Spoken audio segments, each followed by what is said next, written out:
Hello everyone, it's late September 2022, and this week I'm going to talk about the camera hardware and some of the techniques I used to make an episode of Venture Forward. First, I need to preface this episode by saying that if you aspire to be a vlogger and tell a story, don't let anyone convince you that you need expensive specialty equipment to do so. All you need to tell a captivating story is a video-capable smartphone, and I think all of them are, a story to tell, and the desire to tell it. Then why bother with the fancy equipment at all? Because it can potentially make storytelling easier and make the finished product more refined. And as a creator, it's your artistic prerogative, if you want, to improve video quality, improve audio, and improve stabilization to make it easier to watch. My main camera, the one that I use to record most static scenes like this one, is a Panasonic Lumix S5 equipped with a Lumix S Pro 24-70 2.8 lens. This is a relatively compact, mirrorless, full-frame digital camera with interchangeable lenses.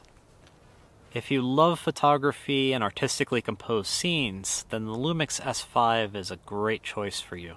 The low light performance is excellent, and that's what I love the most about it, because around the campfire at night, this takes beautiful shots. What it isn't quite as good at is capturing candid moments, and that's where your cell phone or an action cam come in.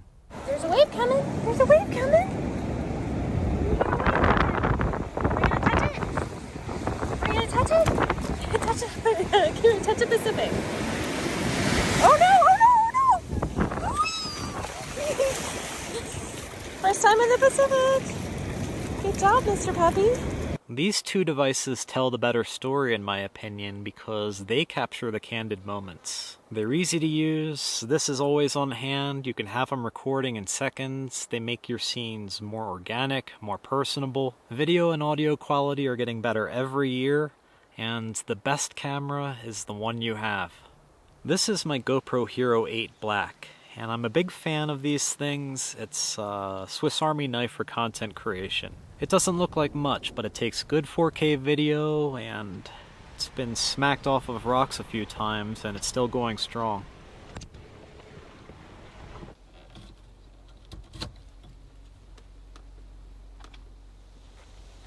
GoPro makes adhesive mounting plates that you can place strategically on your vehicle.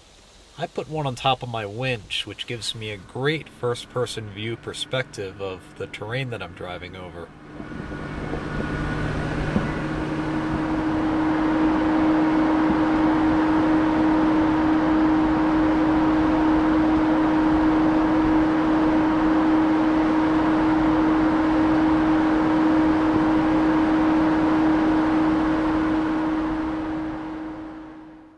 This is one of those candid moments that I was talking about, where I'm out for a walk in the woods and I don't have my other equipment. But this section of forest at around 9,000 feet is just very beautiful. So I'm capturing it with my iPhone. There's an interesting shelter here. It's just a beautiful time of year in Colorado's Front Range. The leaves are turning, they're not quite peak yet, but they are very vibrant. One noteworthy piece of camera equipment that I consider to be almost essential and is very inexpensive is this SmallRig ball head clamp mount for small cameras. Kevin with Lifestyle Overland gifted me this when he saw that I didn't have one. He said, "Here, you need one of these are great." And it allows you to mount an action cam practically anywhere, inside or outside a vehicle, using a very, very sturdy clamp. It's very durable and well made, and particularly useful for GoPros, and I just looked it up. It's currently $13 US on Amazon. This is the type of thing that's just so inexpensive and so useful that it's really at the top of the list as far as things to get. An added bonus is that I often clamp it to the underside of the Jeep or the van to diagnose strange noises, and it works really well for that. So even if you're not doing vlogging, this is handy to have in the toolbox in your shop. Here are some scenes that I recorded using the SmallRig clamp and the GoPro Hero 8 Black.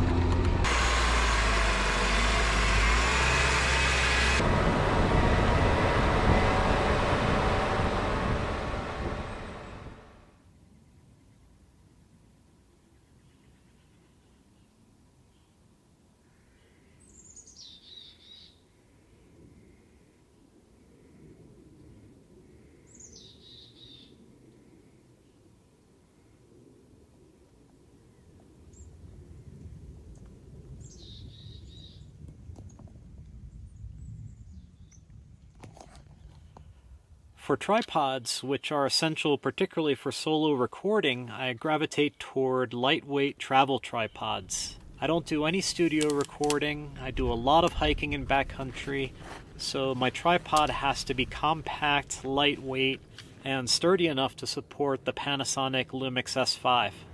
This I just got last year, and it's a carbon fiber Peak Designs travel tripod. In its folded form, it's beautifully compact and ergonomic. It's just under 3 pounds, and it comes with this nice bag. I really like how elegant this is. It's sturdy and has a great form factor. I bought this with the expectation that it'd be the perfect travel tripod, possibly the last tripod I ever need. Peak Designs has a compelling marketing video that makes you want this tripod, and currently, as of September 22, it costs $650 for the carbon fiber version. After using this for an entire year, there's a lot of things that I love about it. But $650, it is just not perfect enough to be worth that amount of money. I've had one warranty issue already, where the finish came off of the center column right away, and I've got another issue. This retractable button, which is also a knob, no longer retracts, so it's permanently sticking out. The movement of the head with this ring-shaped locking mechanism is also somewhat awkward. It's really hard to describe. It has a range of motion it needs for most use cases, but particularly if you want to aim the camera straight down, feels a little bit clumsy and doesn't instill a lot of confidence when I lock it. On the plus side, it's very tall, it's very sturdy, it's very compact and very light. This isn't some cheap gizmo from SkyMall. This is a good high-quality tripod. It just needs a little bit of refinement. It needs a next version that addresses some of the shortcomings and makes it more worth the $650 price point. Peak Design, if you're watching, I don't want you to think, oh man, Christian thinks her stuff is lame. That's not it at all. I really dig your stuff. I even love my travel tripod. I just think that the price point is off the mark and you can do better.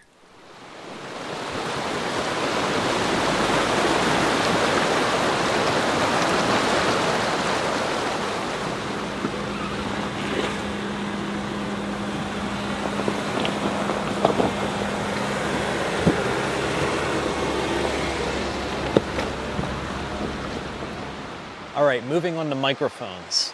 Most cameras have built-in microphones that do the job well enough. Those microphones are usually designed to pick up audio all around the camera.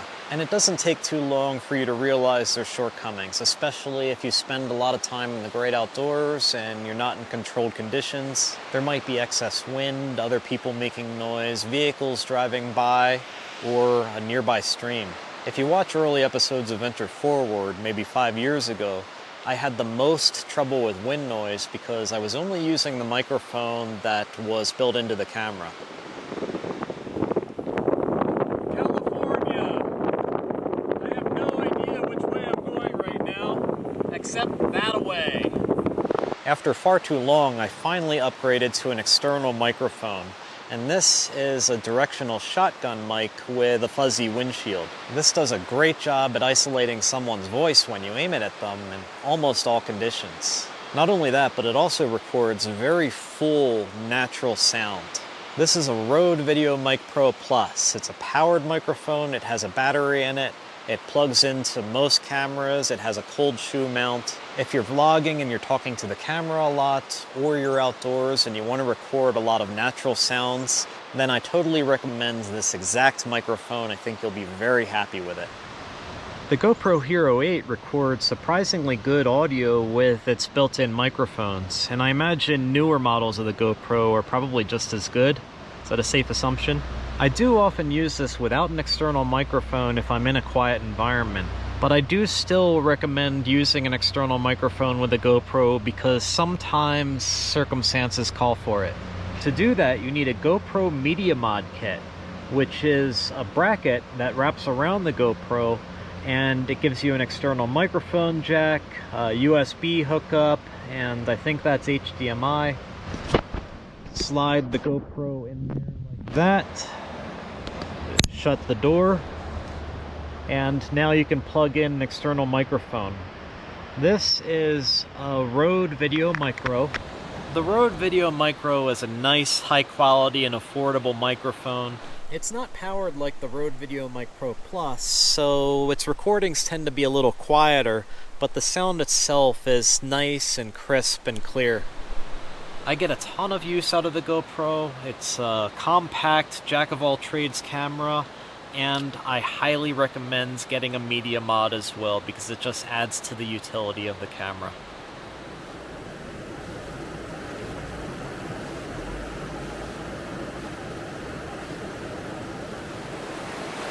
This is the audio using the built-in microphones on the Panasonic Lumix S5. Now I'll plug in the Rode VideoMic Pro Plus and see how different it sounds.